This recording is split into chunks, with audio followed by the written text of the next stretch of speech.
चित्रपटांनी 100 गाठली आणि ह्यात हातभार लागला तो सिनेसृष्टीत कार्यरत असणाऱ्या जोडप्यांचा। आपल्या उत्कृष्ट अभिनयाने त्यांनी प्रेक्षकांना खिळवून ठेवलं। पण मराठी सिनेसृष्टीत काही भावा बहिणींची भूमिकाही महत्त्वाची ठरली। वंदना गुप्ते, भारती आचरेकर, अमृता सुभाष, पल्लवी सुभाष आणि अजिंक्य देव, अभिनय देव हे त्यातले काही लक्षवेधी चेहरे। वंदनाताई आणि भारतीजींनी आपल्या अभिनयाच्या जोरावर रसिक प्रेक्षकांची पसंती मिळवली। सातच्या आत घरात ते चिडियाघर मधून भेटीस आलेल्या भारतीजींची प्रत्येक भूमिका प्रेक्षक वर्गाला रुचली, तर वंदनाताईंनी नाटक, सिनेमा, मालिका ते परीक्षकाची भूमिका चोख बजावली। नवीन पिढीतील अमृता आणि पल्लवीने आपणही तोडीसतोड कामगिरी करू शकतो हे दाखवत छोटा पडदा ते रुपेरी पडदा अशी यशस्वी वाटचाल केली।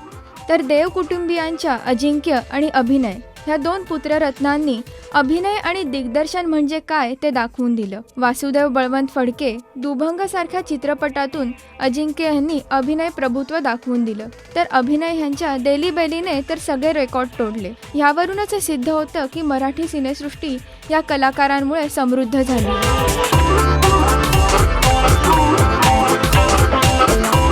राजश्री.com करिता अदिती बेडेकर।